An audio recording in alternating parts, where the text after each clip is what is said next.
Judges 1. After the death of Joshua, the people of Israel inquired of the Lord, "Who shall go up first for us against the Canaanites to fight against them?" The Lord said, Judah shall go up. Behold, I have given the land into his hand.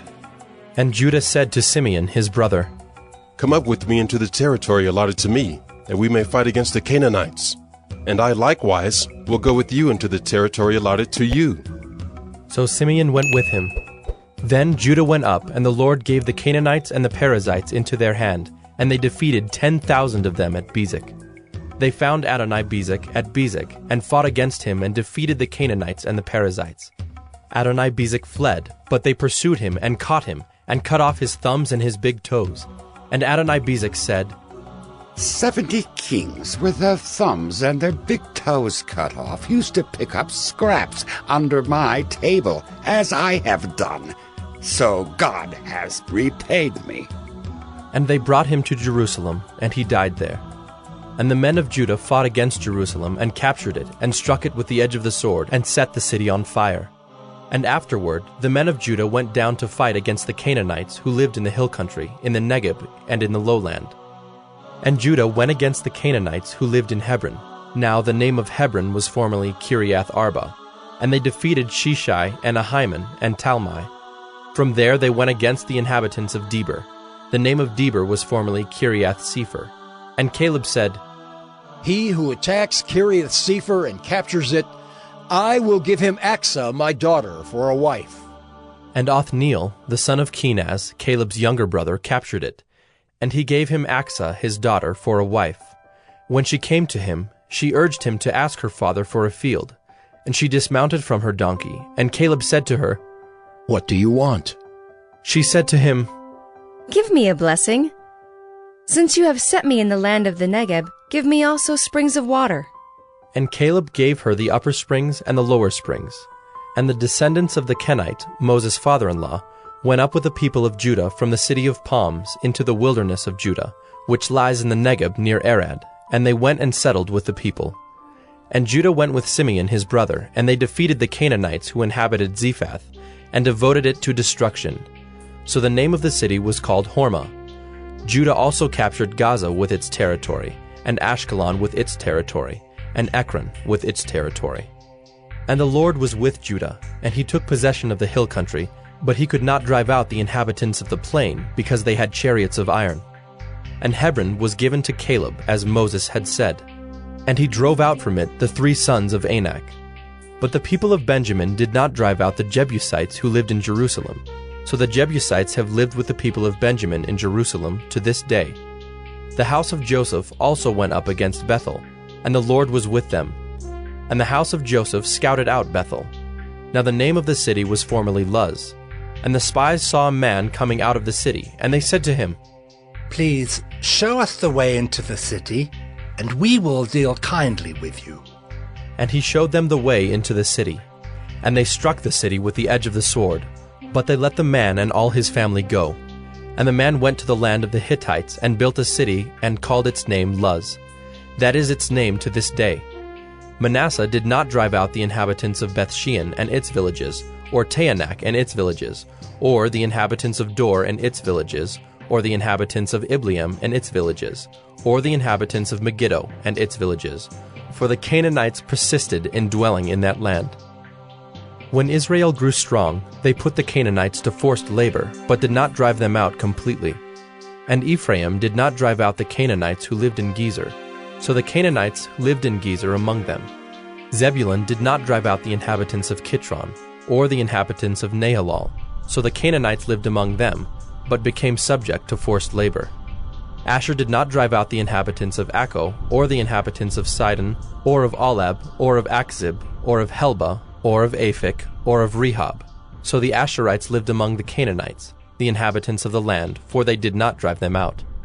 Naphtali did not drive out the inhabitants of Beth-Shemesh, or the inhabitants of Beth-Anath, so they lived among the Canaanites, the inhabitants of the land. Nevertheless, the inhabitants of Beth-Shemesh and of Beth-Anath became subject to forced labor for them. The Amorites pressed the people of Dan back into the hill country, for they did not allow them to come down to the plain. The Amorites persisted in dwelling in Mount Heres, in Ajalon, and in Shaalbim, but the hand of the house of Joseph rested heavily on them, and they became subject to forced labor. And the border of the Amorites ran from the ascent of Akrabim, from Selah and upward. Judges 2. Now the angel of the Lord went up from Gilgal to Bochim, and he said, I brought you up from Egypt, and brought you into the land that I swore to give to your fathers. I said, I will never break my covenant with you, and you shall make no covenant with the inhabitants of this land. You shall break down their altars. But you have not obeyed my voice. What is this you have done? So now I say, I will not drive them out before you, but they shall become thorns in your sides, and their gods shall be a snare to you. As soon as the angel of the Lord spoke these words to all the people of Israel, the people lifted up their voices and wept, and they called the name of that place Bochim, and they sacrificed there to the Lord. When Joshua dismissed the people of Israel went each to his inheritance to take possession of the land. And the people served the Lord all the days of Joshua, and all the days of the elders who outlived Joshua, who had seen all the great work that the Lord had done for Israel. And Joshua, the son of Nun, the servant of the Lord, died at the age of 110 years. And they buried him within the boundaries of his inheritance in Timnath-Heres, in the hill country of Ephraim, north of the mountain of Gaash. And all that generation also were gathered to their fathers. And there arose another generation after them, who did not know the Lord or the work that he had done for Israel.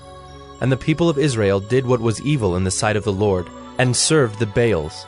And they abandoned the Lord, the God of their fathers, who had brought them out of the land of Egypt. They went after other gods from among the gods of the peoples who were around them, and bowed down to them, and they provoked the Lord to anger. They abandoned the Lord, and served the Baals and the Ashtaroth. So the anger of the Lord was kindled against Israel, and he gave them over to plunderers who plundered them. And he sold them into the hand of their surrounding enemies, so that they could no longer withstand their enemies.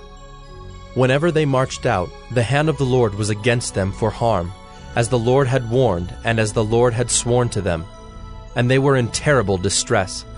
Then the Lord raised up judges, who saved them out of the hand of those who plundered them.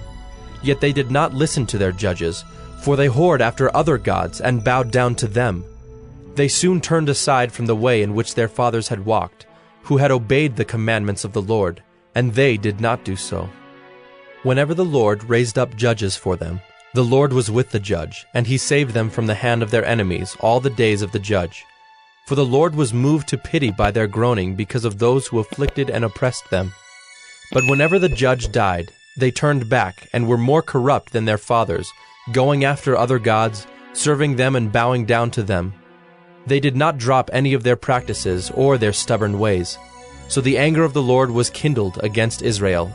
And he said, Because this people has transgressed my covenant that I commanded their fathers and have not obeyed my voice, I will no longer drive out before them any of the nations that Joshua left when he died, in order to test Israel by them, whether they will take care to walk in the way of the Lord as their fathers did or not. So the Lord left those nations, not driving them out quickly, and he did not give them into the hand of Joshua. Judges 3. Now these are the nations that the Lord left to test Israel by them, that is, all in Israel who had not experienced all the wars in Canaan.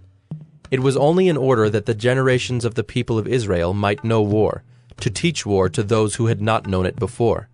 These are the nations: the 5 lords of the Philistines, and all the Canaanites, and the Sidonians and the Hivites who lived on Mount Lebanon, from Mount Baal Hermon as far as Lebo-Hamath. They were for the testing of Israel, to know whether Israel would obey the commandments of the Lord, which he commanded their fathers by the hand of Moses.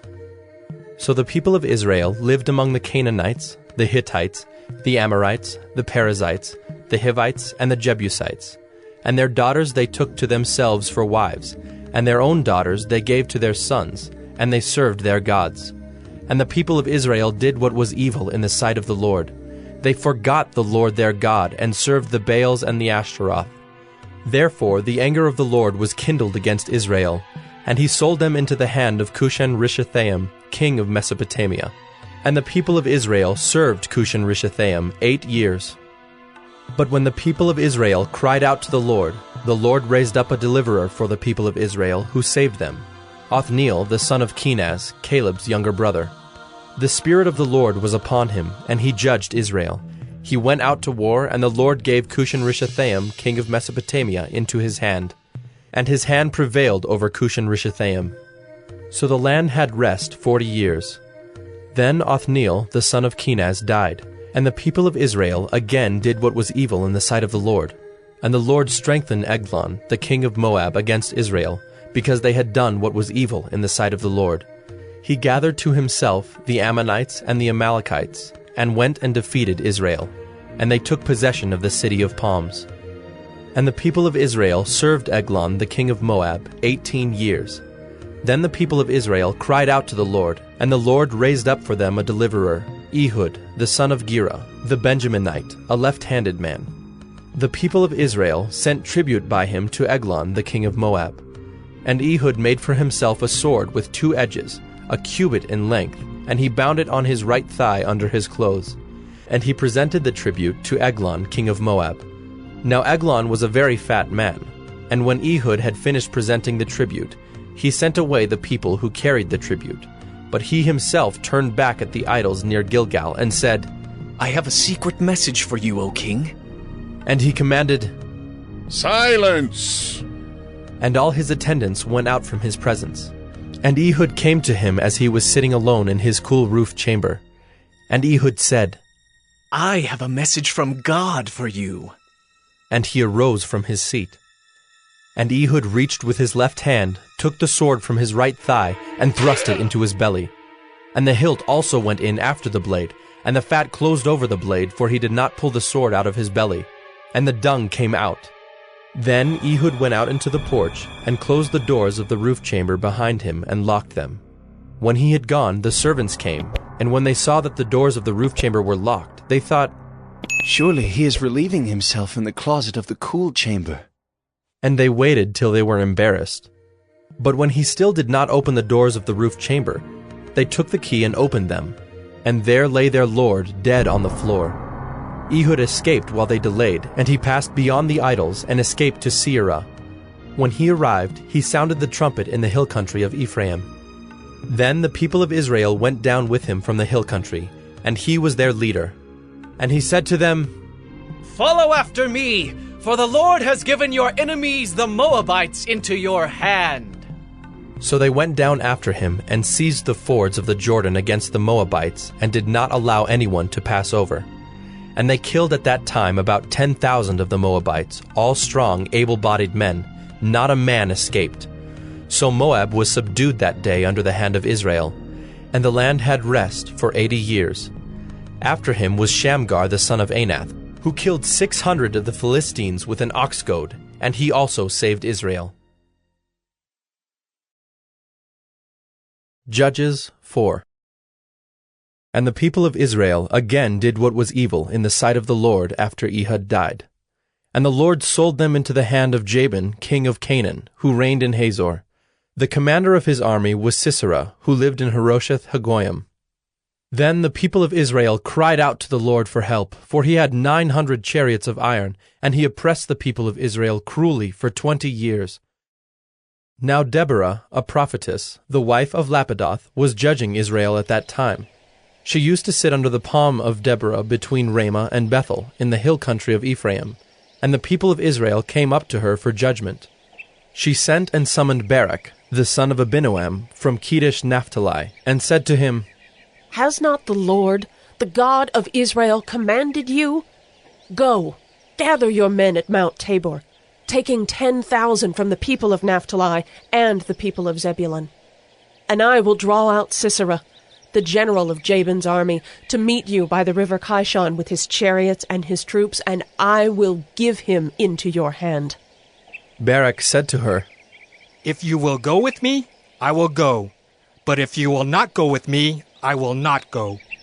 And she said, I will surely go with you. Nevertheless, the The road on which you are going will not lead to your glory, for the Lord will sell Sisera into the hand of a woman." Then Deborah arose and went with Barak to Kedesh. And Barak called out Zebulun and Naphtali to Kedesh, and 10,000 men went up at his heels, and Deborah went up with him. Now Heber the Kenite had separated from the Kenites, the descendants of Hobab, the father-in-law of Moses, and had pitched his tent as far away as the oak in Zaanannim, which is near Kedesh. When Sisera was told that Barak the son of Abinoam had gone up to Mount Tabor, Sisera called out all his chariots, 900 chariots of iron, and all the men who were with him, from Harosheth-Hagoyim to the river Kishon. And Deborah said to Barak, "Up, for this is the day in which the Lord has given Sisera into your hand. Does not the Lord go out before you?" So Barak went down from Mount Tabor with 10,000 men following him. And the Lord routed Sisera and all his chariots and all his army before Barak by the edge of the sword. And Sisera got down from his chariot and fled away on foot. And Barak pursued the chariots and the army to Harosheth-Hagoyim, and all the army of Sisera fell by the edge of the sword. Not a man was left. But Sisera fled away on foot to the tent of Jael, the wife of Heber the Kenite, for there was peace between Jabin, the king of Hazor, and the house of Heber the Kenite. And Jael came out to meet Sisera, and said to him, "Turn aside, my lord. Turn aside to me. Do not be afraid." So he turned aside to her into the tent, and she covered him with a rug. And he said to her, "Please, give me a little water to drink, for I am thirsty." So she opened a skin of milk, and gave him a drink, and covered him. And he said to her, "Stand at the opening of the tent, and if any man comes and asks you, 'Is anyone here?' say, 'No.'" But Jael, the wife of Heber, took a tent peg and took a hammer in her hand.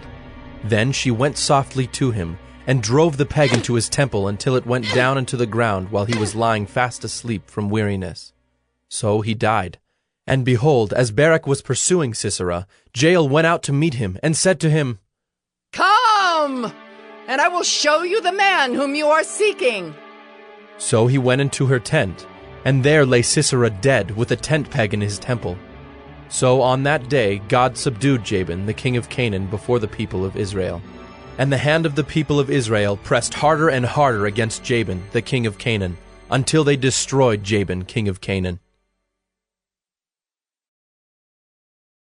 Judges 5. Then sang Deborah and Barak, the son of Abinoam, on that day, "That the leaders took the lead in Israel, that the people offered themselves willingly. Bless the Lord. Hear, O kings, give ear, O princes. To the Lord I will sing. I will make melody to the Lord, the God of Israel. Lord, when you went out from Seir, when you marched from the region of Edom, the earth trembled and the heavens dropped. Yes, the clouds dropped water. The mountains quaked before the Lord, even Sinai before the Lord, the God of Israel." In the days of Shamgar, son of Anath, in the days of Jael, the highways were abandoned and travelers kept to the byways. The villagers ceased in Israel. They ceased to be until I arose. I, Deborah, arose as a mother in Israel. When new gods were chosen, then war was in the gates. Was shield or spear to be seen among 40,000 in Israel? My heart goes out to the commanders of Israel, who offered themselves willingly among the people. Bless the Lord. Tell of it, you who ride on white donkeys, you who sit on rich carpets, and you who walk by the way, to the sound of musicians at the watering places. There they repeat the righteous triumphs of the Lord, the righteous triumphs of his villagers in Israel. Then down to the gates march the people of the Lord. Awake, awake, Deborah! Awake, awake! Break out in a song. Arise, Barak! Lead away your captives, O son of Abinoam! Then down marched the remnant of the noble. The people of the Lord marched down for me against the mighty. From Ephraim, their root, they marched down into the valley following you. Benjamin with your kinsmen. From Machir marched down the commanders. And from Zebulun those who bear the lieutenant's staff. The princes of Issachar came with Deborah, and Issachar faithful to Barak. Into the valley they rushed at his heels. Among the clans of Reuben there were great searchings of heart. Why did you sit still among the sheepfolds, to hear the whistling for the flocks? Among the clans of Reuben there were great searchings of heart. Gilead stayed beyond the Jordan, and Dan, why did he stay with the ships? Asher sat still at the coast of the sea, staying by his landings. Zebulun is a people who risked their lives to the death. Naphtali, too, on the heights of the field. The kings came, they fought. Then fought the kings of Canaan at Taanach by the waters of Megiddo. They got no spoils of silver. From heaven the stars fought. From their courses they fought against Sisera. The torrent Kishon swept them away, the ancient torrent, the torrent Kishon. March on, my soul, with might. Then loud beat the horse's hoofs with the galloping of his steeds. Curse Meroz, says the angel of the Lord. Curse its inhabitants thoroughly, because they did not come to the help of the Lord against the mighty. Most blessed of women be Jael, the wife of Heber the Kenite. Of tent-dwelling women most blessed. He asked water, and she gave him milk. She brought him curds in a noble's bowl. She sent her hand to the tent peg and her right hand to the workman's mallet. She struck Sisera. She crushed his head. She shattered and pierced his temple.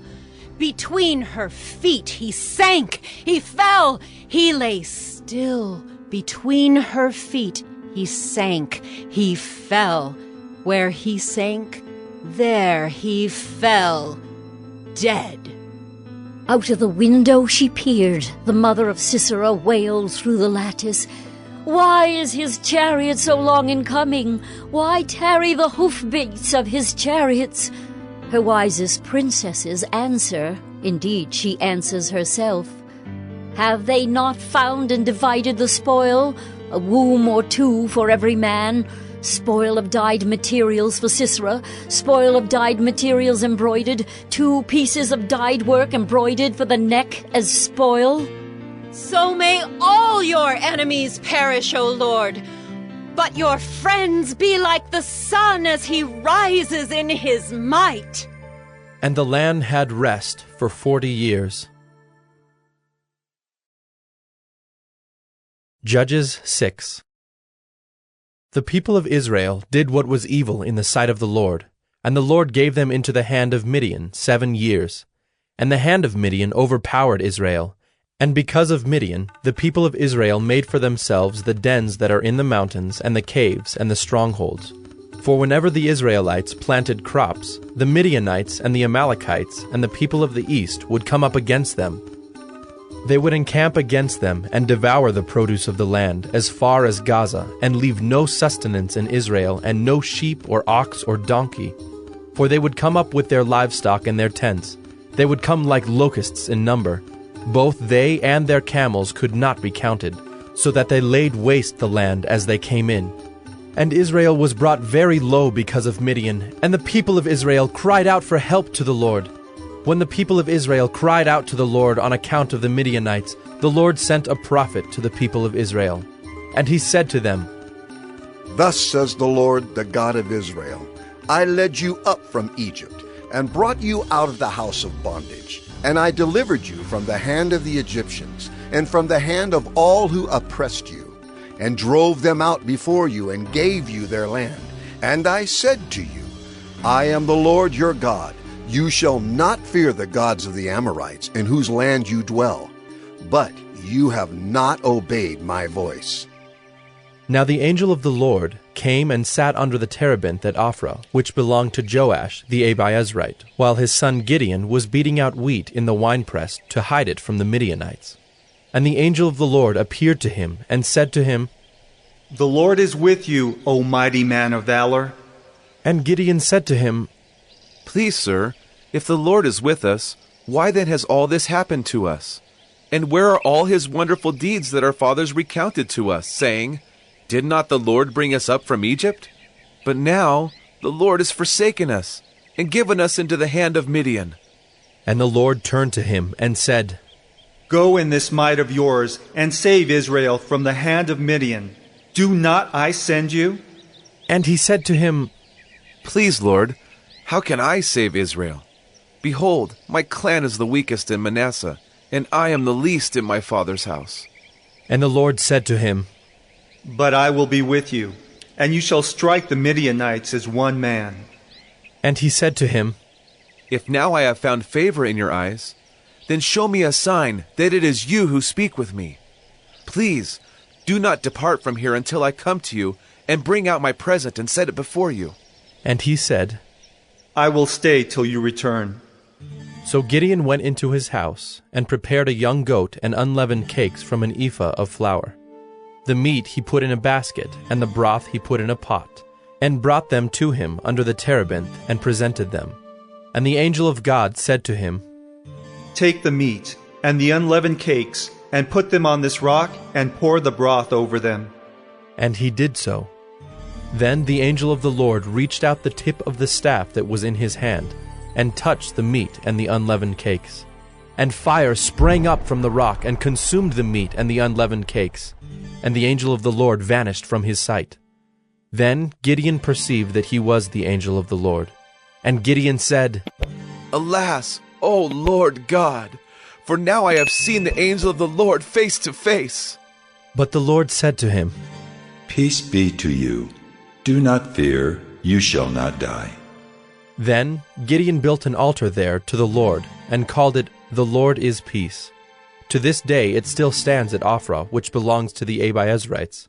That night the Lord said to him, "Take your father's bull, and the second bull 7 years old, and pull down the altar of Baal that your father has, and cut down the Asherah that is beside it, and build an altar to the Lord your God on the top of the stronghold here, with stones laid in due order.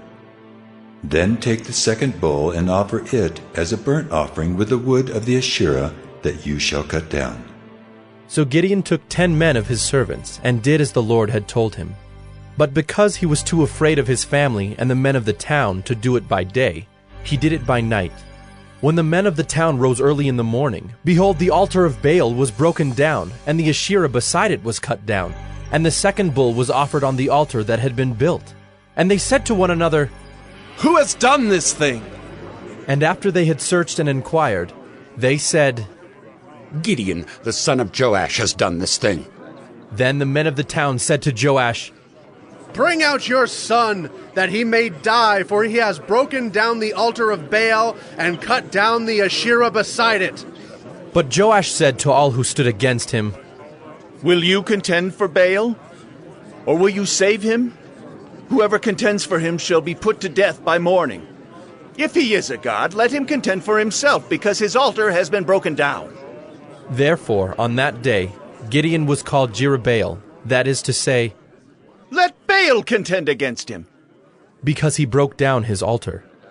Now all the Midianites and the Amalekites and the people of the east came together, and they crossed the Jordan and encamped in the valley of Jezreel. But the Spirit of the Lord clothed Gideon, and he sounded the trumpet, and the Abiezrites were called out to follow him. And he sent messengers throughout all Manasseh, and they too were called out to follow him. And he sent messengers to Asher, Zebulun, and Naphtali, and they went up to meet them. Then Gideon said to God, "If you will save Israel by my hand, as you have said, behold, I am laying a fleece of wool on the threshing floor. If there is dew on the fleece alone, and it is dry on all the ground, then I shall know that you will save Israel by my hand, as you have said." And it was so. When he rose early next morning and squeezed the fleece, he wrung enough dew from the fleece to fill a bowl with water. Then Gideon said to God, "Let not your anger burn against me. Let me speak just once more. Please, let me test just once more with the fleece. Please, let it be dry on the fleece only, and on all the ground let there be dew." And God did so that night, and it was dry on the fleece only, and on all the ground there was dew. there was Judges 7. Then Jerubbaal, that is Gideon, and all the people who were with him rose early and encamped beside the spring of Harod. And the camp of Midian was north of them, by the hill of Moreh in the valley. The Lord said to Gideon, The people with you are too many for me to give the Midianites into their hand, lest Israel boast over me, saying, My own hand has saved me. Now therefore proclaim in the ears of the people, saying, Whoever is fearful and trembling, let him return home, and hurry away from Mount Gilead. Then 22,000 of the people returned, and 10,000 remained. And the Lord said to Gideon, The people are still too many. Take them down to the water, and I will test them for you there. And anyone of whom I say to you, This one shall go with you, shall go with you. And anyone of whom I say to you, This one shall not go with you, shall not go. So he brought the people down to the water. And the Lord said to Gideon, Everyone who laps the water with his tongue as a dog laps, you shall set by himself. Likewise, everyone who kneels down to drink.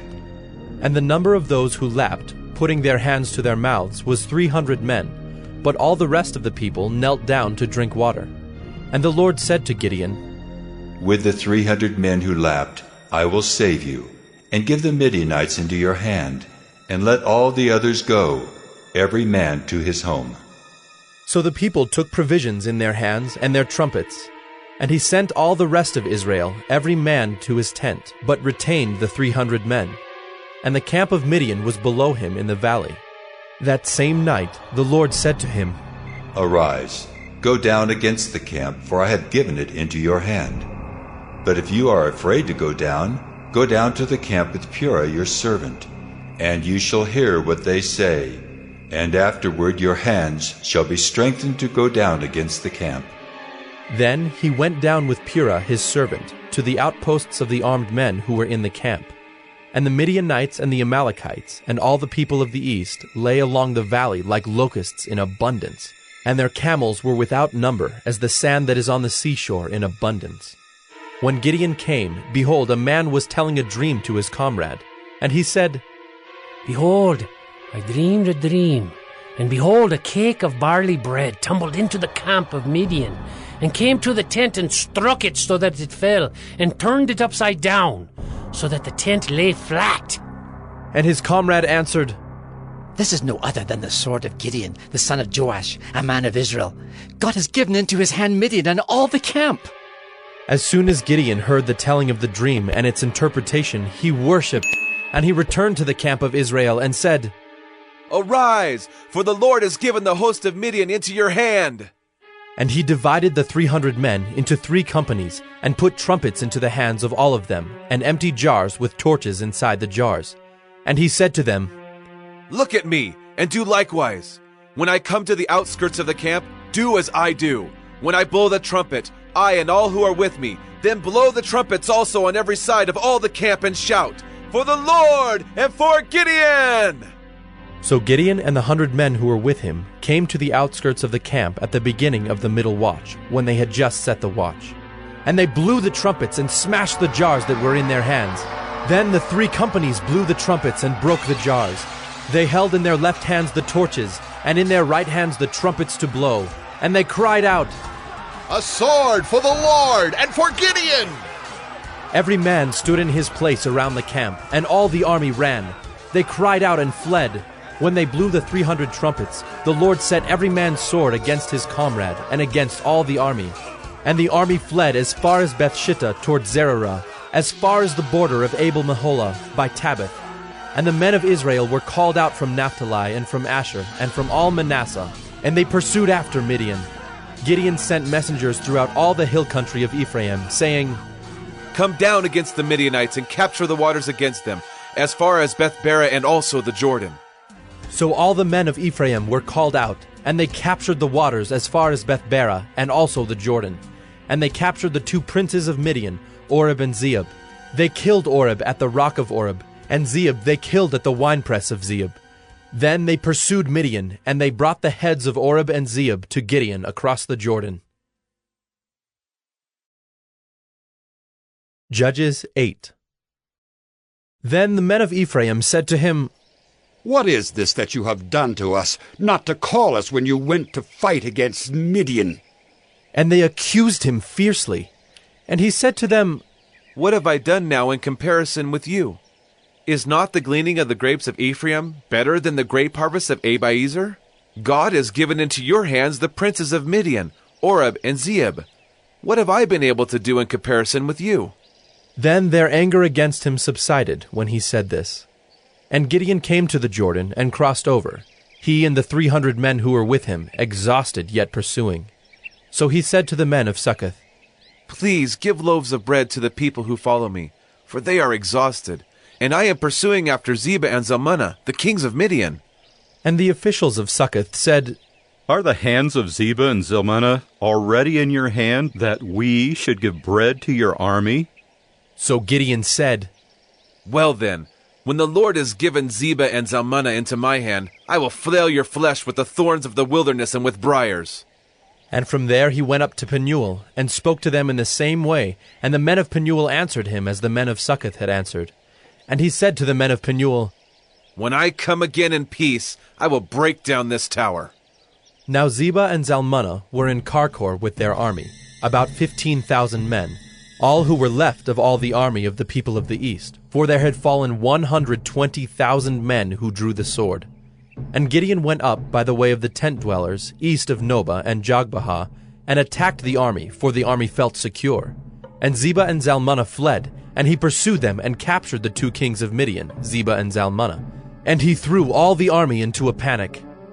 Then Gideon the son of Joash returned from the battle by the ascent of Heres, and he captured a young man of Succoth and questioned him. And he wrote down for him the officials and elders of Succoth, 77 men. And he came to the men of Succoth and said, Behold, Zebah and Zalmunna, about whom you taunted me, saying, Are the hands of Zebah and Zalmunna already in your hand, that we should give bread to your men who are exhausted? And he took the elders of the city, and he took thorns of the wilderness and briars, and with them taught the men of Succoth a lesson. And he broke down the tower of Penuel, and killed the men of the city. Then he said to Zebah and Zalmunna, Where are the men whom you killed at Tabor? They answered, As you are, so were they. Every one of them resembled the son of a king. And he said, They were my brothers, the sons of my mother. As the Lord lives, if you had saved them alive, I would not kill you. So he said to Jether his firstborn, Rise and kill them! But the young man did not draw his sword, for he was afraid because he was still a young man. Then Zebah and Zalmunna said, Rise yourself and fall upon us, for as the man is, so is his strength. And Gideon arose and killed Zebah and Zalmunna, and he took the crescent ornaments that were on the necks of their camels. Then the men of Israel said to Gideon, Rule over us, you and your son and your grandson also, for you have saved us from the hand of Midian. Gideon said to them, I will not rule over you, and my son will not rule over you. The Lord will rule over you. And Gideon said to them, Let me make a request of you. Every one of you give me the earrings from his spoil. For they had golden earrings, because they were Ishmaelites. And they answered, We will willingly give them. And they spread a cloak, and every man threw in it the earrings of his spoil.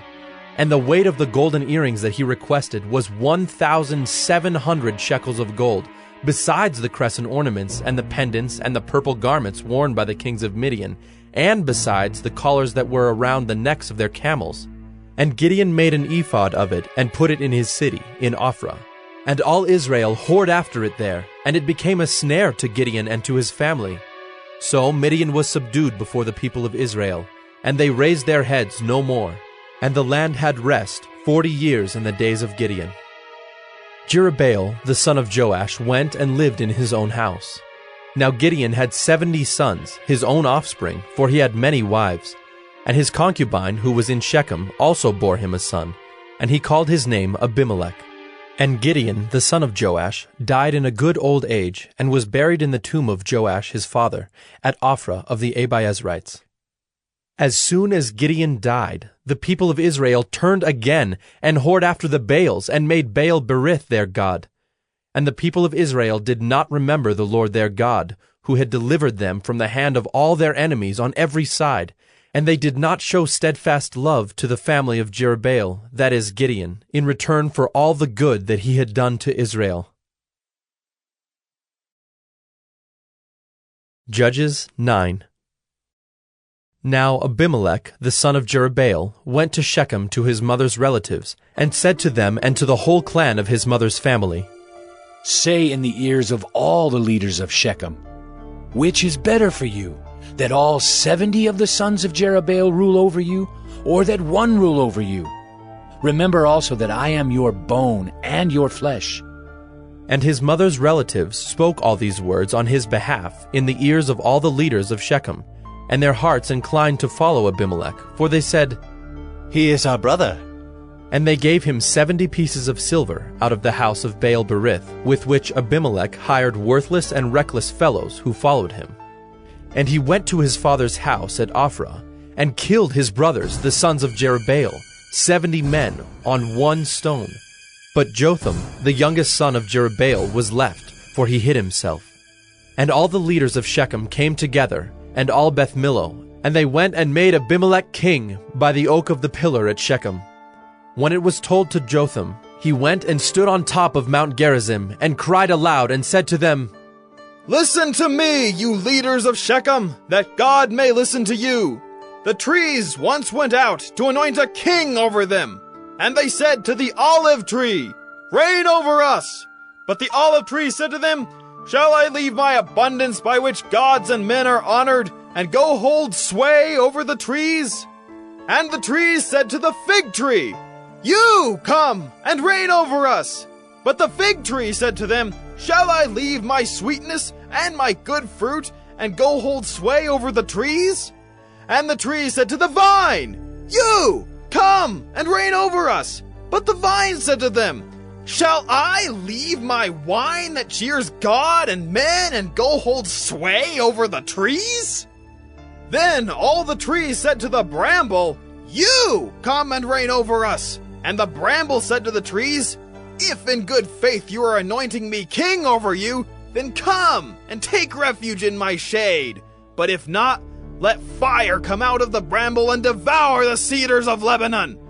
Now, therefore, if you acted in good faith and integrity when you made Abimelech king, and if you have dealt well with Jerubbaal and his house, and have done to him as his deeds deserved, for my father fought for you and risked his life and delivered you from the hand of Midian, and you have risen up against my father's house this day and have killed his sons, 70 men on one stone, and have made Abimelech, the son of his female servant, king over the leaders of Shechem because he is your relative.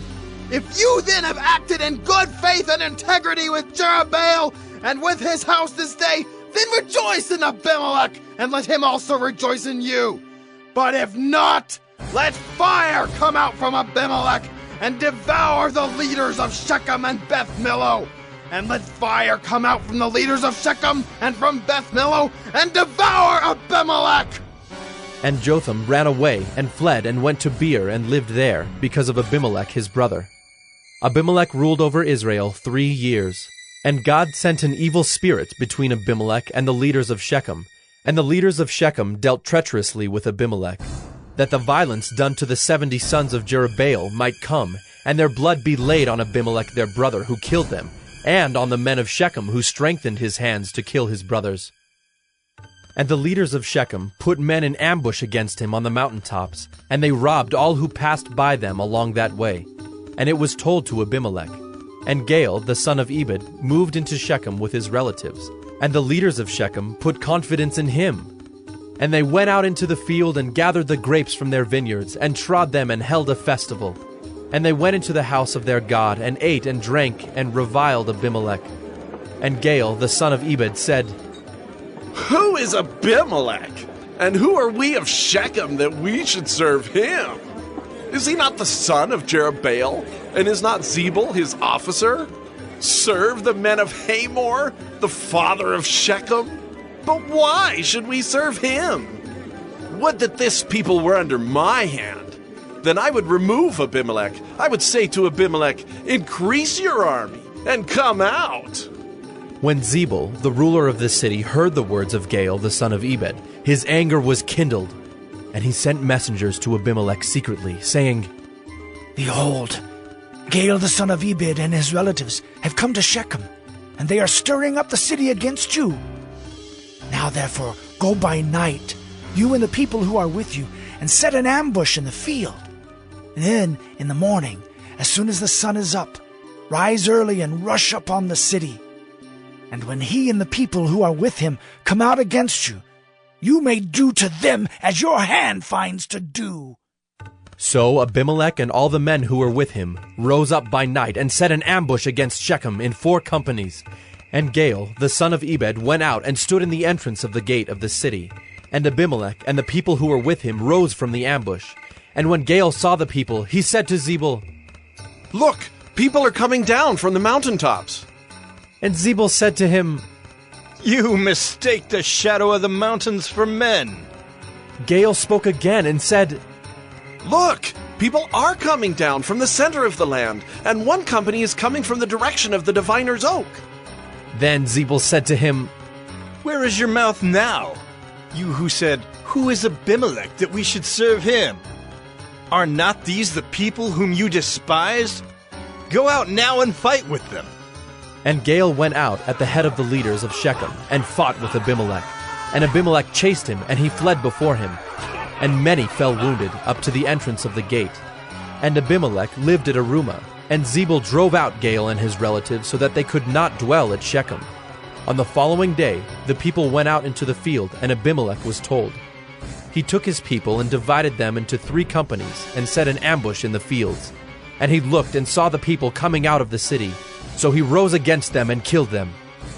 Abimelech and the company that was with him rushed forward and stood at the entrance of the gate of the city, while the 2 companies rushed upon all who were in the field and killed them. And Abimelech fought against the city all that day. He captured the city and killed the people who were in it, and he razed the city and sowed it with salt. When all the leaders of the tower of Shechem heard of it, they entered the stronghold of the house of Elberith. Abimelech was told that all the leaders of the tower of Shechem were gathered together. And Abimelech went up to Mount Zalmon, he and all the people who were with him. And Abimelech took an axe in his hand, and cut down a bundle of brushwood, and took it up and laid it on his shoulder. And he said to the men who were with him, What you have seen me do, hurry and do as I have done. So every one of the people cut down his bundle, and following Abimelech put it against the stronghold. And they set the stronghold on fire over them, so that all the people of the tower of Shechem also died, about 1,000 men and women. Then Abimelech went to Thebez and encamped against Thebez and captured it. But there was a strong tower within the city, and all the men and women and all the leaders of the city fled to it and shut themselves in, and they went up to the roof of the tower. And Abimelech came to the tower and fought against it, and drew near to the door of the tower to burn it with fire.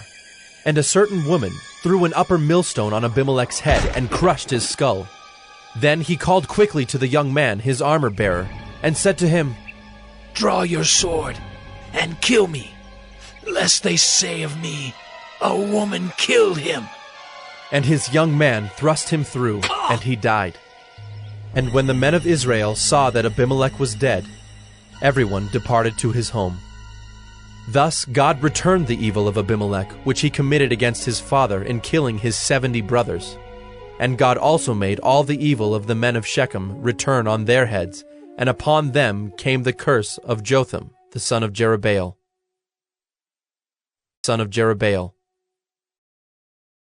Judges 10. After Abimelech, there arose to save Israel Tola, the son of Puah, son of Dodo, a man of Issachar, and he lived at Shamer in the hill country of Ephraim. And he judged Israel 23 years. Then he died and was buried at Shamer. After him arose Jair the Gileadite, who judged Israel 22 years. And he had 30 sons who rode on 30 donkeys, and they had 30 cities called Havoth Jair to this day, which are in the land of Gilead. And Jair died and was buried in Canaan. The people of Israel again did what was evil in the sight of the Lord, and served the Baals and the Ashtaroth, the gods of Syria, the gods of Sidon, the gods of Moab, the gods of the Ammonites, and the gods of the Philistines. And they forsook the Lord and did not serve him. So the anger of the Lord was kindled against Israel, and he sold them into the hand of the Philistines and into the hand of the Ammonites. And they crushed and oppressed the people of Israel that year. For 18 years they oppressed all the people of Israel who were beyond the Jordan in the land of the Amorites, which is in Gilead. And the Ammonites crossed the Jordan to fight also against Judah and against Benjamin and against the house of Ephraim, so that Israel was severely distressed. And the people of Israel cried out to the Lord, saying, "We have sinned against you, because we have forsaken our God and have served the Baals." And the Lord said to the people of Israel, Did I not save you from the Egyptians and from the Amorites, from the Ammonites and from the Philistines, the Sidonians also, and the Amalekites? And the Maonites oppressed you, and you cried out to me, and I saved you out of their hand. Yet you have forsaken me and served other gods. Therefore I will save you no more. Go and cry out to the gods whom you have chosen. Let them save you in the time of your distress. And the people of Israel said to the Lord, We have sinned. Do to us whatever seems good to you. Only please deliver us this day. So they put away the foreign gods from among them and served the Lord, and he became impatient over the misery of Israel. Then the Ammonites were called to arms, and they encamped in Gilead. And the people of Israel came together, and they encamped at Mizpah. And the people, the leaders of Gilead, said one to another, Who is the man who will begin to fight against the Ammonites? He shall be head over all the inhabitants of Gilead. Judges 11. Now Jephthah, the Gileadite, was a mighty warrior, but he was the son of a prostitute. Gilead was the father of Jephthah, and Gilead's wife also bore him sons. And when his wife's sons grew up, they drove Jephthah out, and said to him, You shall not have an inheritance in our father's house, for you are the son of another woman. Then Jephthah fled from his brothers, and lived in the land of Tob. And worthless fellows collected around Jephthah, and went out with him. After a time the Ammonites made war against Israel. And when the Ammonites made war against Israel, the elders of Gilead went to bring Jephthah from the land of Tob. And they said to Jephthah, Come and be our leader, that we may fight against the Ammonites. But Jephthah said to the elders of Gilead, Did you not hate me and drive me out of my father's house? Why have you come to me now when you are in distress? And the elders of Gilead said to Jephthah, That is why we have turned to you now, that you may go with us and fight against the Ammonites, and be our head over all the inhabitants of Gilead. Jephthah said to the elders of Gilead, If you bring me home again to fight against the Ammonites, and the Lord gives them over to me, I will be your head. And the elders of Gilead said to Jephthah, The Lord will be witness between us if we do not do as you say. So Jephthah went with the elders of Gilead, and the people made him head and leader over them. And Jephthah spoke all his words before the Lord at Mizpah. Then Jephthah sent messengers to the king of the Ammonites, and said, What do you have against me, that you have come to me to fight against my land? And the king of the Ammonites answered the messengers of Jephthah, Because Israel, on coming up from Egypt, took away my land, from the Arnon to the Jabbok and to the Jordan. Now therefore, restore it peaceably. Jephthah again sent messengers to the king of the Ammonites, and said to him, Thus says Jephthah, Israel did not take away the land of Moab or the land of the Ammonites. But when they came up from Egypt, Israel went through the wilderness to the Red Sea and came to Kadesh. Israel then sent messengers to the king of Edom, saying, Please, let us pass through your land. But the king of Edom would not listen. And they sent also to the king of Moab, but he would not consent. So Israel remained at Kadesh. Then they journeyed through the wilderness, and went around the land of Edom and the land of Moab, and arrived on the east side of the land of Moab, and camped on the other side of the Arnon. But they did not enter the territory of Moab, for the Arnon was the boundary of Moab. Israel then sent messengers to Sihon, king of the Amorites, king of Heshbon. And Israel said to him, Please, let us pass through your land to our country. But Sihon did not trust Israel to pass through his territory. So Sihon gathered all his people together and encamped at Jahaz and fought with Israel. And the Lord, the God of Israel, gave Sihon and all his people into the hand of Israel, and they defeated them. So Israel took possession of all the land of the Amorites who inhabited that country. And they took possession of all the territory of the Amorites, from the Arnon to the Jabbok, and from the wilderness to the Jordan. So then the Lord, the God of Israel, dispossessed the Amorites from before his people Israel. And are you to take possession of them? Will you not possess what Chemosh your God gives you to possess? And all that the Lord our God has dispossessed before us, we will possess. Now, are you any better than Balak the son of Zippor, king of Moab? Did he ever contend against Israel, or did he ever go to war with them? While Israel lived in Heshbon and its villages, and in Aroer and its villages, and in all the cities that are on the banks of the Arnon, 300 years, why did you not deliver them within that time? I therefore have not sinned against you, and you do me wrong by making war on me. The Lord, the judge, decide this day between the people of Israel and the people of Ammon. But the king of the Ammonites did not listen to the words of Jephthah that he sent to him. Then the Spirit of the Lord was upon Jephthah, and he passed through Gilead and Manasseh, and passed on to Mizpah of Gilead. And from Mizpah of Gilead he passed on to the Ammonites. And Jephthah made a vow to the Lord, and said, If you will give the Ammonites into my hand, then whatever comes out from the doors of my house to meet me when I return in peace from the Ammonites shall be the Lord's, and I will offer it up for a burnt offering. So Jephthah crossed over to the Ammonites to fight against them, and the Lord gave them into his hand. And he struck them from Aroer to the neighborhood of Minnith, 20 cities, and as far as Abel-Keramim, with a great blow. So the Ammonites were subdued before the people of Israel.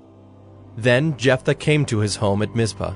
And behold, his daughter came out to meet him with tambourines and with dances. She was his only child. Besides her he had neither son nor daughter. And as soon as he saw her, he tore his clothes and said, Alas, my daughter, you have brought me very low, and you have become the cause of great trouble to me. For I have opened my mouth to the Lord, and I cannot take back my vow. And she said to him, My father, you have opened your mouth to the Lord. Do to me according to what has gone out of your mouth, now that the Lord has avenged you on your enemies, on the Ammonites. So she said to her father, Let this thing be done for me. Leave me alone 2 months, that I may go up and down on the mountains and weep for my virginity, I and my companions. So he said, Go. Then he sent her away for 2 months, and she departed, she and her companions, and wept for her virginity on the mountains. And at the end of 2 months she returned to her father, who did with her according to his vow that he had made. She had never known a man, and it became a custom in Israel that the daughters of Israel went year by year to lament the daughter of Jephthah the Gileadite 4 days in the year. Judges 12. The men of Ephraim were called to arms, and they crossed to Zaphon and said to Jephthah, Why did you cross over to fight against the Ammonites and did not call us to go with you? We will burn your house over you with fire. And Jephthah said to them, I and my people had a great dispute with the Ammonites, and when I called you, you did not save me from their hand. And when I saw that you would not save me, I took my life in my hand and crossed over against the Ammonites, and the Lord gave them into my hand. Why then have you come up to me this day to fight against me? Then Jephthah gathered all the men of Gilead and fought with Ephraim. And the men of Gilead struck Ephraim, because they said, You are fugitives of Ephraim, you Gileadites, in the midst of Ephraim and Manasseh. And the Gileadites captured the fords of the Jordan against the Ephraimites. And when any of the fugitives of Ephraim said, Let me go over, the men of Gilead said to him, Are you an Ephraimite? When he said, No. They said to him, Then say Shibboleth. And he said, Sibboleth. For he could not pronounce it right. Then they seized him and slaughtered him at the fords of the Jordan. At that time 42,000 of the Ephraimites fell. Jephthah judged Israel 6 years. Then Jephthah the Gileadite died and was buried in his city in Gilead. After him Ibzan of Bethlehem judged Israel. He had 30 sons, and 30 daughters he gave in marriage outside his clan, and 30 daughters he brought in from outside for his sons. And he judged Israel 7 years. Then Ibzan died and was buried at Bethlehem. After him Elon the Zebulunite judged Israel, and he judged Israel 10 years. Then Elon the Zebulunite died and was buried at Ajalon in the land of Zebulun. After him Abdon the son of Hillel the Pirathonite judged Israel. He had 40 sons and 30 grandsons who rode on 70 donkeys, and he judged Israel 8 years. Then Abdon the son of Hillel the Pirathonite died and was buried at Pirathon in the land of Ephraim, in the hill country of the Amalekites. Judges 13. And the people of Israel again did what was evil in the sight of the Lord. So the Lord gave them into the hand of the Philistines for 40 years. There was a certain man of Zorah, of the tribe of the Danites, whose name was Manoah, and his wife was barren and had no children. And the angel of the Lord appeared to the woman, and said to her, Behold, you are barren and have not borne children, but you shall conceive and bear a son. Therefore be careful and drink no wine or strong drink, and eat nothing unclean. For behold, you shall conceive and bear a son. No razor shall come upon his head, for the child shall be a Nazirite to God from the womb, and he shall begin to save Israel from the hand of the Philistines. Then the woman came and told her husband, A man of God came to me, and his appearance was like the appearance of the angel of God, very awesome. I did not ask him where he was from, and he did not tell me his name, but he said to me, Behold, you shall conceive and bear a son. So then drink no wine or strong drink, and eat nothing unclean, for the child shall be a Nazirite to God from the womb to the day of his death. Then Manoah prayed to the Lord and said, O Lord, please let the man of God whom you sent come again to us and teach us what we are to do with the child who will be born. And God listened to the voice of Manoah. And the angel of God came again to the woman as she sat in the field. But Manoah her husband was not with her. So the woman ran quickly and told her husband, Behold, the man who came to me the other day has appeared to me. And Manoah arose and went after his wife, and came to the man and said to him, Are you the man who spoke to this woman? And he said, I am. And Manoah said, Now when your words come true, what is to be the child's manner of life, and what is his mission? And the angel of the Lord said to Manoah, Of all that I said to the woman, let her be careful. She may not eat of anything that comes from the vine, neither let her drink wine or strong drink, or eat any unclean thing. All that I commanded her, let her observe. Manoah said to the angel of the Lord, Please, let us detain you and prepare a young goat for you. And the angel of the Lord said to Manoah, If you detain me, I will not eat of your food. But if you prepare a burnt offering, then offer it to the Lord. For Manoah did not know that he was the angel of the Lord. And Manoah said to the angel of the Lord, What is your name, so that when your words come true, we may honor you? And the angel of the Lord said to him, Why do you ask my name, seeing it is wonderful? So Manoah took the young goat with the grain offering, and offered it on the rock to the Lord, to the one who works wonders. And Manoah and his wife were watching. And when the flame went up toward heaven from the altar, the angel of the Lord went up in the flame of the altar. Now Manoah and his wife were watching, and they fell on their faces to the ground. The angel of the Lord appeared no more to Manoah and to his wife. Then Manoah knew that he was the angel of the Lord. And Manoah said to his wife, We shall surely die, for we have seen God. But his wife said to him, If the Lord had meant to kill us, he would not have accepted a burnt offering and a grain offering at our hands, or shown us all these things, or now announced to us such things as these. And the woman bore a son, and called his name Samson. And the young man grew, and the Lord blessed him. And the Spirit of the Lord began to stir him in Mahanadan, between Zorah and Eshtaol. Judges 14.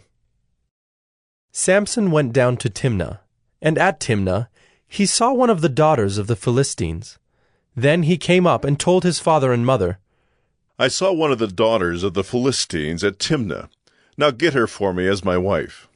But his father and mother said to him, Is there not a woman among the daughters of your relatives, or among all our people? That you must go to take a wife from the uncircumcised Philistines? But Samson said to his father, Get her for me, for she is right in my eyes. His father and mother did not know that it was from the Lord, for he was seeking an opportunity against the Philistines. At that time the Philistines ruled over Israel.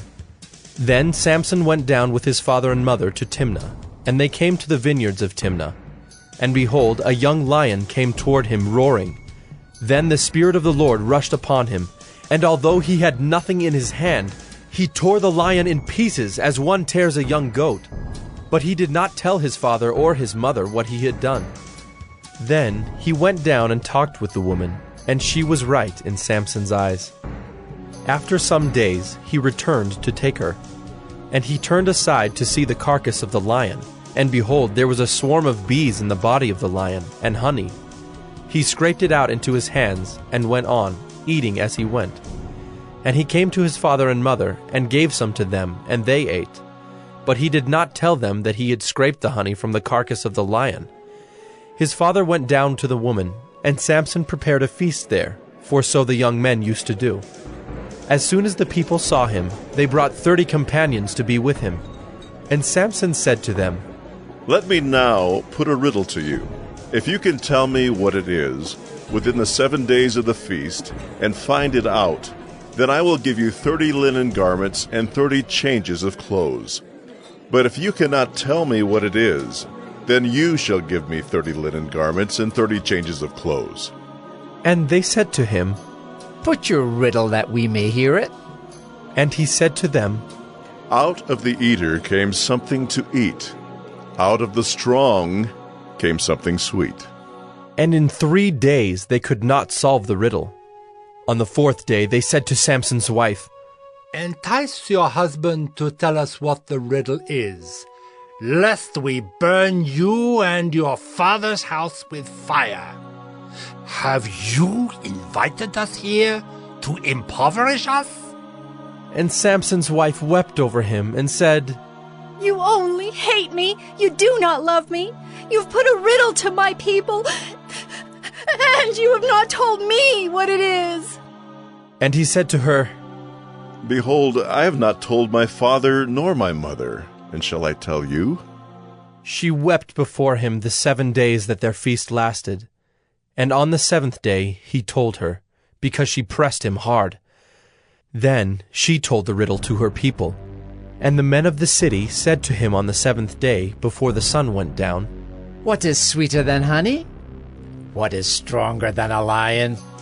And he said to them, If you had not plowed with my heifer, you would not have found out my riddle. And the Spirit of the Lord rushed upon him, and he went down to Ashkelon, and struck down 30 men of the town, and took their spoil, and gave the garments to those who had told the riddle. In hot anger he went back to his father's house, and Samson's wife was given to his companion, who had been his best man. Judges 15. After some days, at the time of wheat harvest, Samson went to visit his wife with a young goat. And he said, I will go into my wife in the chamber. But her father would not allow him to go in. And her father said, I really thought that you utterly hated her, so I gave her to your companion. Is not her younger sister more beautiful than she? Please, take her instead. And Samson said to them, "This time I shall be innocent in regard to the Philistines, when I do them harm." So Samson went and caught 300 foxes, and took torches. And he turned them tail to tail, and put a torch between each pair of tails. And when he had set fire to the torches, he let the foxes go into the standing grain of the Philistines, and set fire to the stacked grain and the standing grain, as well as the olive orchards. Then the Philistines said, "Who has done this?" And they said, "Samson, the son-in-law of the Timnite, because he has taken his wife and given her to his companion." And the Philistines came up and burned her and her father with fire. And Samson said to them, "If this is what you do, I swear I will be avenged on you, and after that I will quit." And he struck them hip and thigh with a great blow. And he went down and stayed in the cleft of the rock of Etam. Then the Philistines came up and encamped in Judah, and made a raid on Lehi. And the men of Judah said, "Why have you come up against us?" They said, "We have come up to bind Samson, to do to him as he did to us." Then 3,000 men of Judah went down to the cleft of the rock of Etam, and said to Samson, "Do you not know that the Philistines are rulers over us? What then is this that you have done to us?" And he said to them, "As they did to me, so have I done to them." And they said to him, "We have come down to bind you, that we may give you into the hands of the Philistines." And Samson said to them, "Swear to me that you will not attack me yourselves." They said to him, "No, we will only bind you and give you into their hands. We will surely not kill you." So they bound him with 2 new ropes, and brought him up from the rock. When he came to Lehi, the Philistines came shouting to meet him. Then the Spirit of the Lord rushed upon him, and the ropes that were on his arms became as flax that has caught fire, and his bonds melted off his hands. And he found a fresh jawbone of a donkey, and put out his hand and took it, and with it he struck 1,000 men. And Samson said, "With a jawbone of a donkey, heaps upon heaps, with a jawbone of a donkey have I struck down 1,000 men." As soon as he had finished speaking, he threw away the jawbone out of his hand. And that place was called Ramoth Lehi. And he was very thirsty, and he called upon the Lord and said, "You have granted this great salvation by the hand of your servant. And shall I now die of thirst and fall into the hands of the uncircumcised?" And God split open the hollow place that is at Lehi, and water came out from it. And when he drank, his spirit returned, and he revived. Therefore the name of it was called En-Hakkore. It is at Lehi to this day. And he judged Israel in the days of the Philistines 20 years. 20 years. Judges 16. Samson went to Gaza, and there he saw a prostitute, and he went into her. The Gazites were told, "Samson has come here." And they surrounded the place, and set an ambush for him all night at the gate of the city. They kept quiet all night, saying, "Let us wait till the light of the morning, then we will kill him." But Samson lay till midnight. And at midnight he arose and took hold of the doors of the gate of the city, and the 2 posts, and pulled them up, bar and all, and put them on his shoulders, and carried them to the top of the hill that is in front of Hebron. After this he loved a woman in the valley of Sorek, whose name was Delilah.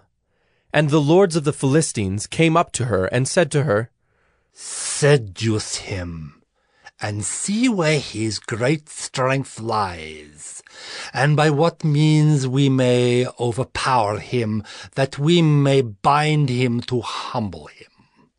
And we will each give you 1,100 pieces of silver." So Delilah said to Samson, "Please, tell me where your great strength lies, and how you might be bound that one could subdue you." Samson said to her, "If they bind me with 7 fresh bowstrings that have not been dried, Then I shall become weak and be like any other man. Then the lords of the Philistines brought up to her 7 fresh bowstrings that had not been dried, and she bound him with them. Now she had men lying in ambush in an inner chamber, and she said to him, "The Philistines are upon you, Samson." But he snapped the bowstrings as a thread of flax snaps when it touches the fire. So the secret of his strength was not known. Then Delilah said to Samson, "Behold, you have mocked me and told me lies. Please, tell me how you might be bound." And he said to her, "If they bind me with new ropes that have not been used, then I shall become weak and be like any other man." So Delilah took new ropes and bound him with them, and said to him, "The Philistines are upon you, Samson." And the men lying in ambush were in an inner chamber. But he snapped the ropes off his arms like a thread. Then Delilah said to Samson, "Until now you have mocked me and told me lies. Tell me how you might be bound." And he said to her, "If you weave the 7 locks of my head with the web, and fasten it tight with the pin, then I shall become weak and be like any other man." So while he slept, Delilah took the 7 locks of his head and wove them into the web. And she made them tight with the pin, and said to him, "The Philistines are upon you, Samson." But he awoke from his sleep, and pulled away the pin, the loom, and the web. And she said to him, "How can you say I love you when your heart is not with me? You have mocked me these 3 times, and you have not told me where your great strength lies." And when she pressed him hard with her words day after day, and urged him, his soul was vexed to death. And he told her all his heart, and said to her, "A razor has never come upon my head, for I have been a Nazirite to God from my mother's womb. If my head is shaved, then my strength will leave me, and I shall become weak and be like any other man." When Delilah saw that he had told her all his heart, she sent and called the lords of the Philistines, saying, "Come up again, for he has told me all his heart." Then the lords of the Philistines came up to her, and brought the money in their hands. She made him sleep on her knees, and she called a man and had him shave off the 7 locks of his head. Then she began to torment him, and his strength left him. And she said, "The Philistines are upon you, Samson." And he awoke from his sleep, and said, "I will go out as at other times, and shake myself free." But he did not know that the Lord had left him. And the Philistines seized him, and gouged out his eyes, and brought him down to Gaza, and bound him with bronze shackles. And he ground at the mill in the prison. But the hair of his head began to grow again, after it had been shaved. Now the lords of the Philistines gathered to offer a great sacrifice to Dagon their god, and to rejoice. And they said, "Our God has given Samson, our enemy, into our hands." And when the people saw him, they praised their God, for they said, "Our God has given our enemy into our hand, the ravager of our country who has killed many of us." And when their hearts were merry, they said, "Call Samson, that he may entertain us." So they called Samson out of the prison, and he entertained them. They made him stand between the pillars. And Samson said to the young man who held him by the hand, "Let me feel the pillars on which the house rests, that I may lean against them." Now the house was full of men and women. All the lords of the Philistines were there, and on the roof there were about 3,000 men and women, who looked on while Samson entertained. Then Samson called to the Lord and said, "O Lord God, please remember me, and please strengthen me only this once. O God, that I may be avenged on the Philistines for my 2 eyes." And Samson grasped the 2 middle pillars on which the house rested, and he leaned his weight against them, his right hand on the one and his left hand on the other. And Samson said, "Let me die with the Philistines."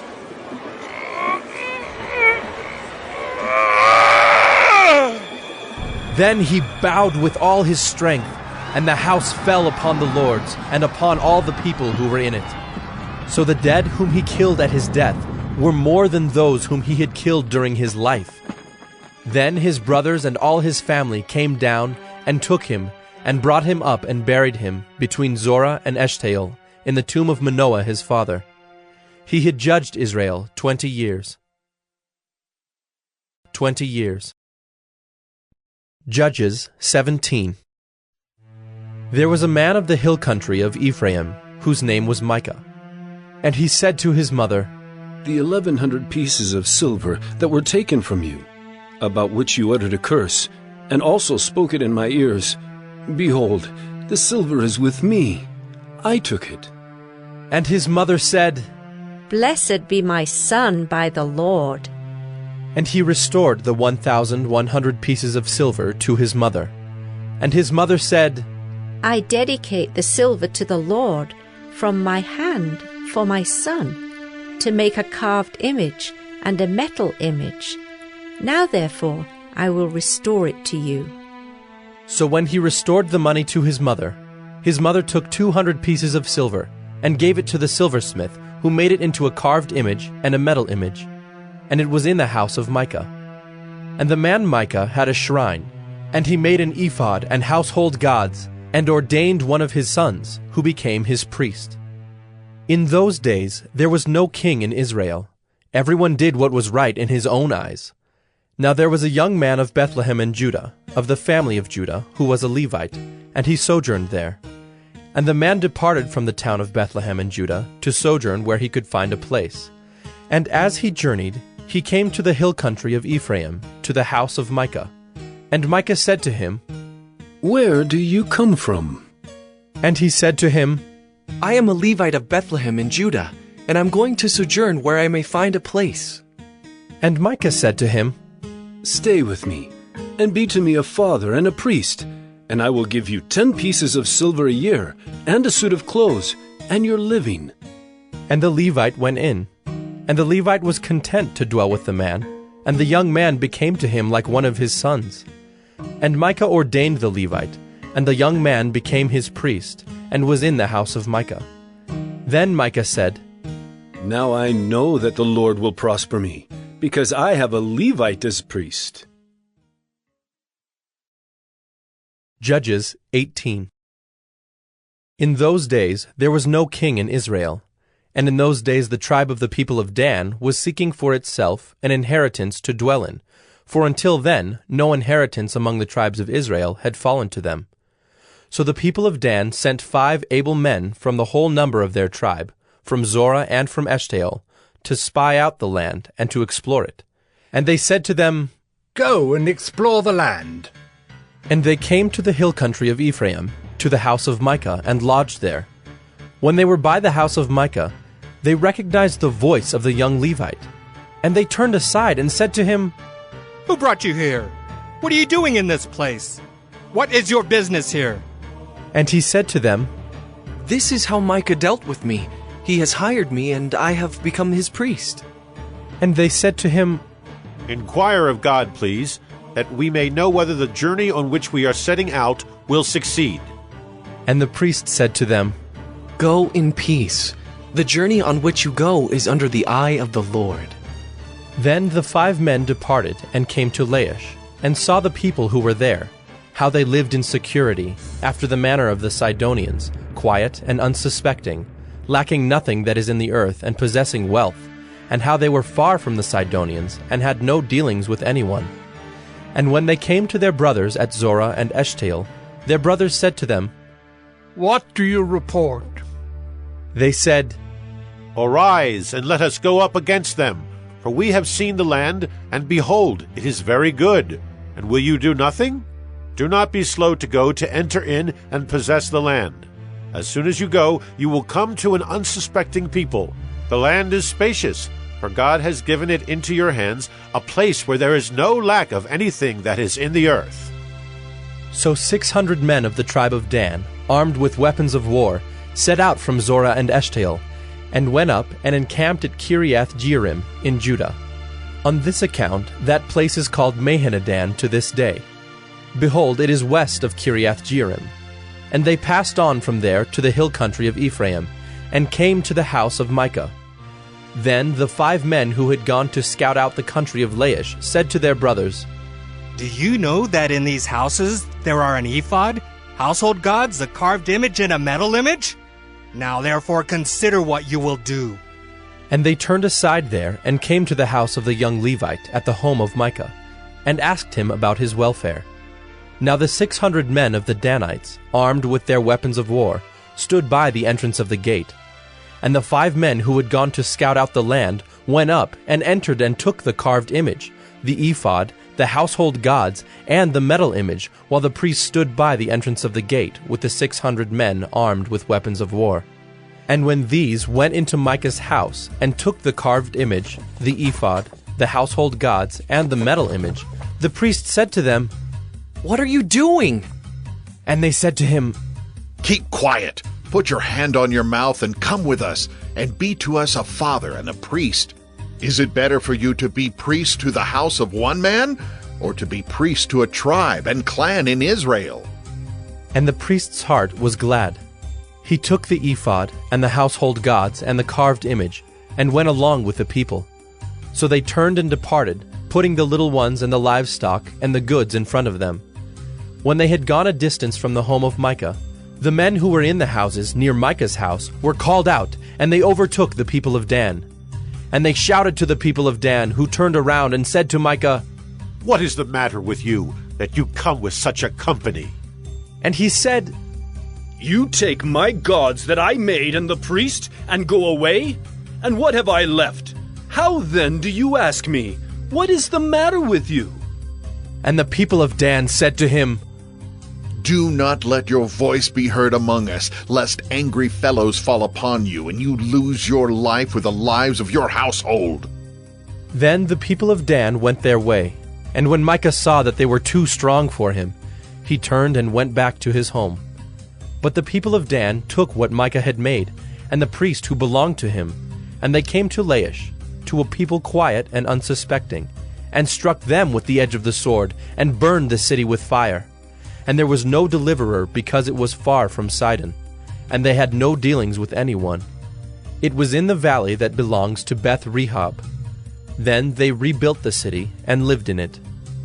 And they named the city Dan, after the name of Dan their ancestor, who was born to Israel. But the name of the city was Laish at the first. And the people of Dan set up the carved image for themselves. And Jonathan, the son of Gershom, son of Moses, and his sons, were priests to the tribe of the Danites until the day of the captivity of the land. So they set up Micah's carved image that he made, as long as the house of God was at Shiloh. Judges 19. In those days, when there was no king in Israel, a certain Levite was sojourning in the remote parts of the hill country of Ephraim, who took to himself a concubine from Bethlehem in Judah. And his concubine was unfaithful to him, and she went away from him to her father's house at Bethlehem in Judah, and was there some 4 months. Then her husband arose and went after her, to speak kindly to her and bring her back. He had with him his servant and a couple of donkeys, and she brought him into her father's house.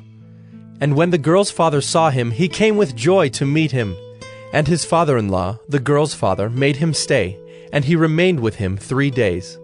So they ate and drank and spent the night there.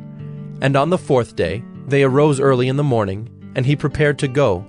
But the girl's father said to his son-in-law, Strengthen your heart with a morsel of bread, and after that you may go. So the 2 of them sat and ate and drank together. And the girl's father said to the man, Be pleased to spend the night, and let your heart be merry. And when the man rose up to go, his father-in-law pressed him till he spent the night there again. And on the 5th day he arose early in the morning to depart. And the girl's father said, Strengthen your heart, and wait until the day declines. So they ate, both of them. And when the man and his concubine and his servant rose up to depart, his father-in-law, the girl's father, said to him, Behold, now the day has waned toward evening. Please, spend the night. Behold, the day draws to its close. Lodge here, and let your heart be merry. And tomorrow you shall arise early in the morning for your journey, and go home. But the man would not spend the night. He rose up and departed, and arrived opposite Jebus, that is, Jerusalem. He had with him a couple of saddled donkeys, and his concubine was with him. When they were near Jebus, the day was nearly over, and the servant said to his master, Come now, let us turn aside to this city of the Jebusites, and spend the night in it. And his master said to him, We will not turn aside into the city of foreigners who do not belong to the people of Israel, but we will pass on to Gibeah. And he said to his young man, Come, and let us draw near to one of these places, and spend the night at Gibeah, or at Ramah. So they passed on, and went their way. And the sun went down on them near Gibeah, which belongs to Benjamin. And they turned aside there to go in, and spend the night at Gibeah. And he went in, and sat down in the open square of the city, for no one took them into his house to spend the night. And behold, an old man was coming from his work in the field at evening. The man was from the hill country of Ephraim, and he was sojourning in Gibeah. The men of the place were Benjaminites. And he lifted up his eyes, and saw the traveler in the open square of the city. And the old man said, Where are you going, and where do you come from? And he said to him, We are passing from Bethlehem in Judah to the remote parts of the hill country of Ephraim, from which I come. I went to Bethlehem in Judah, and I am going to the house of the Lord, but no one has taken me into his house. We have straw and feed for our donkeys, with bread and wine for me and your female servant and the young man with your servants. There is no lack of anything. And the old man said, Peace be to you. I will care for all your wants, only do not spend the night in the square. So he brought him into his house, and gave the donkeys feed. And they washed their feet, and ate and drank. As they were making their hearts merry, behold, the men of the city, worthless fellows, surrounded the house, beating on the door. And they said to the old man, the master of the house, Bring out the man who came into your house, that we may know him. And the man, the master of the house, went out to them, and said to them, No, my brothers, do not act so wickedly. Since this man has come into my house, do not do this vile thing. Behold, here are my virgin daughter and his concubine. Let me bring them out now. Violate them and do with them what seems good to you, but against this man do not do this outrageous thing. But the men would not listen to him. So the man seized his concubine, and made her go out to them. And they knew her, and abused her all night until the morning. And as the dawn began to break, they let her go. And as morning appeared, the woman came and fell down at the door of the man's house where her master was, until it was light. And her master rose up in the morning, and when he opened the doors of the house, and went out to go on his way, behold, there was his concubine lying at the door of the house, with her hands on the threshold. He said to her, Get up, let us be going. But there was no answer. Then he put her on the donkey, and the man rose up and went away to his home. And when he entered his house, he took a knife, and taking hold of his concubine, he divided her limb by limb into 12 pieces, and sent her throughout all the territory of Israel. And all who saw it said, Such a thing has never happened, or been seen from the day that the people of Israel came up out of the land of Egypt until this day. Consider it, take counsel and speak. Judges 20. Then all the people of Israel came out from Dan to Beersheba, including the land of Gilead, and the congregation assembled as one man to the Lord at Mizpah. And the chiefs of all the people, of all the tribes of Israel, presented themselves in the assembly of the people of God, 400,000 men on foot that drew the sword. Now the people of Benjamin heard that the people of Israel had gone up to Mizpah. And the people of Israel said, Tell us, how did this evil happen? And the Levite, the husband of the woman who was murdered, answered and said, I came to Gibeah that belongs to Benjamin, I and my concubine to spend the night. And the leaders of Gibeah rose against me, and surrounded the house against me by night. They meant to kill me, and they violated my concubine, and she is dead. So I took hold of my concubine and cut her in pieces, and sent her throughout all the country of the inheritance of Israel, for they have committed abomination and outrage in Israel. Behold, you people of Israel, all of you, give your advice and counsel here. And all the people arose as one man, saying, None of us will go to his tent, and none of us will return to his house. But now, this is what we will do to Gibeah. We will go up against it by lot, and we will take 10 men of 100 throughout all the tribes of Israel, and 100 of 1,000, and 1,000 of 10,000, to bring provisions for the people, that when they come, they may repay Gibeah of Benjamin for all the outrage that they have committed in Israel. So all the men of Israel gathered against the city, united as one man. And the tribes of Israel sent men through all the tribe of Benjamin, saying, What evil is this that has taken place among you?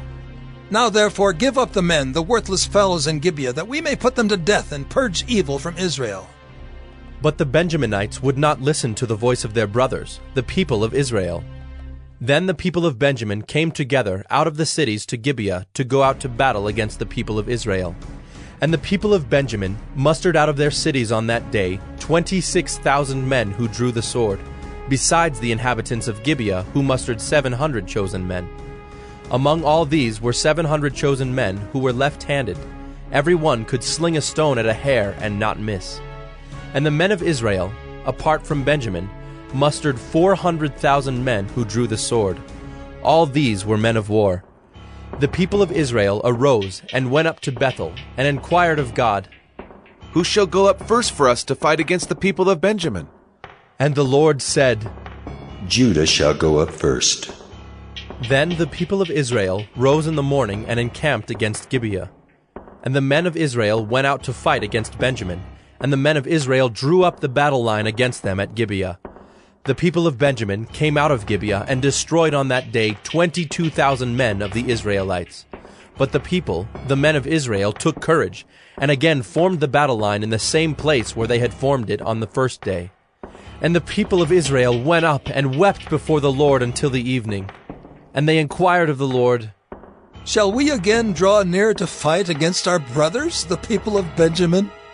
And the Lord said, Go up against them. So the people of Israel came near against the people of Benjamin the second day.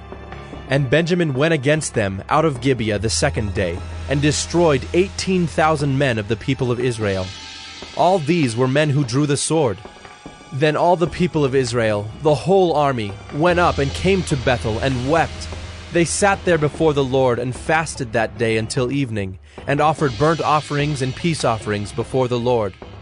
And the people of Israel inquired of the Lord, for the ark of the covenant of God was there in those days. And Phinehas, the son of Eleazar, son of Aaron, ministered before it in those days, saying, Shall we go out once more to battle against our brothers, the people of Benjamin, or shall we cease? And the Lord said, Go up, for tomorrow I will give them into your hand.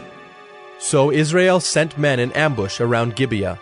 And the people of Israel went up against the people of Benjamin on the third day, and set themselves in array against Gibeah, as at other times. And the people of Benjamin went out against the people, and were drawn away from the city. And as at other times, they began to strike and kill some of the people in the highways, one of which goes up to Bethel, and the other to Gibeah, and in the open country about 30 men of Israel. And the people of Benjamin said, They are routed before us, as at the first.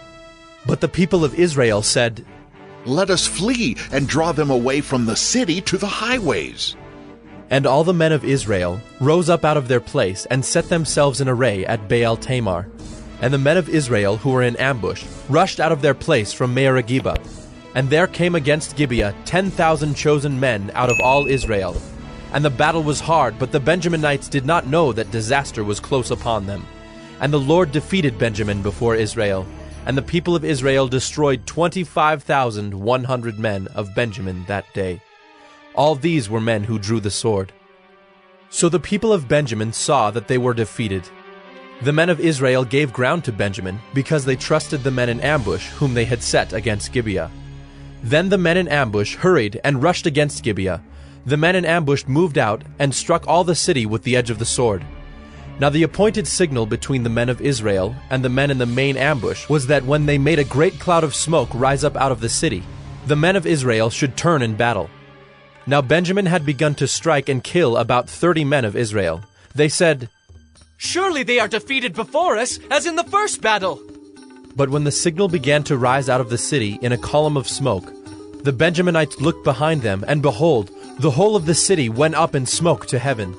Then the men of Israel turned, and the men of Benjamin were dismayed, for they saw that disaster was close upon them.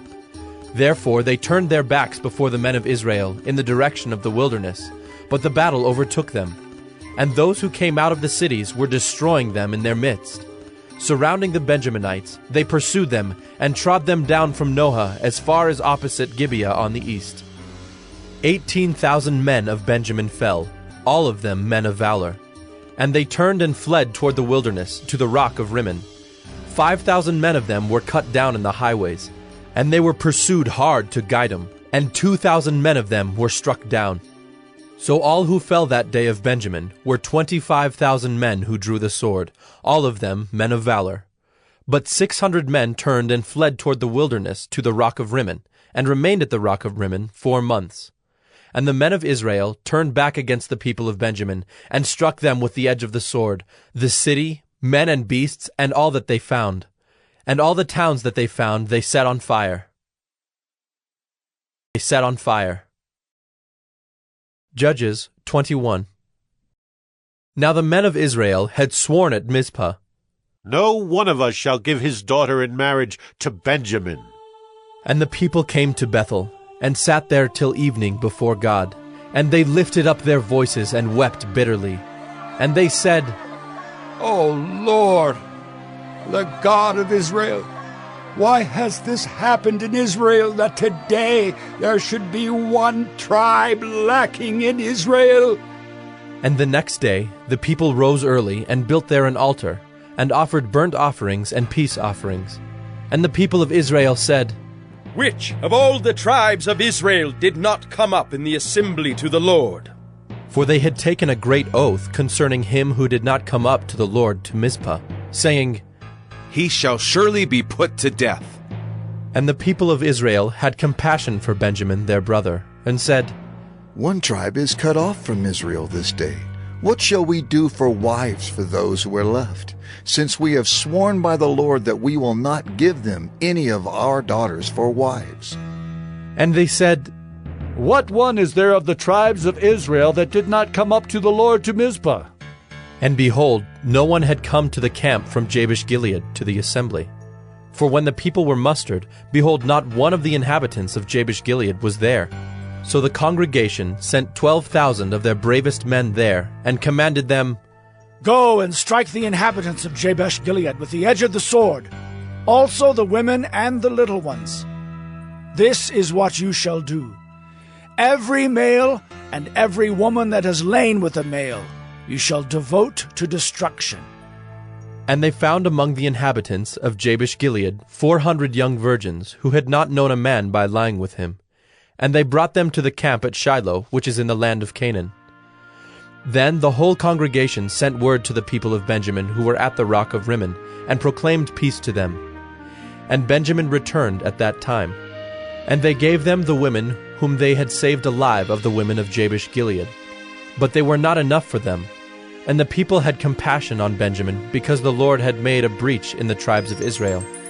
Then the elders of the congregation said, "What shall we do for wives for those who are left, since the women are destroyed out of Benjamin?" And they said, "There must be an inheritance for the survivors of Benjamin, that a tribe not be blotted out from Israel. Yet we cannot give them wives from our daughters." For the people of Israel had sworn, "Cursed be he who gives a wife to Benjamin." So they said, "Behold, there is the yearly feast of the Lord at Shiloh, which is north of Bethel, on the east of the highway that goes up from Bethel to Shechem and south of Labonah." And they commanded the people of Benjamin, saying, Go and lie in ambush in the vineyards, and watch. If the daughters of Shiloh come out to dance in the dances, then come out of the vineyards and snatch each man his wife from the daughters of Shiloh, and go to the land of Benjamin. And when their fathers or their brothers come to complain to us, we will say to them, Grant them graciously to us, because we did not take for each man of them his wife in battle, neither did you give them to them, else you would now be guilty. And the people of Benjamin did so, and took their wives, according to their number, from the dancers whom they carried off. Then they went and returned to their inheritance, and rebuilt the towns and lived in them. And the people of Israel departed from there at that time, every man to his tribe and family, and they went out from there every man to his inheritance. In those days there was no king in Israel. Everyone did what was right in his own eyes.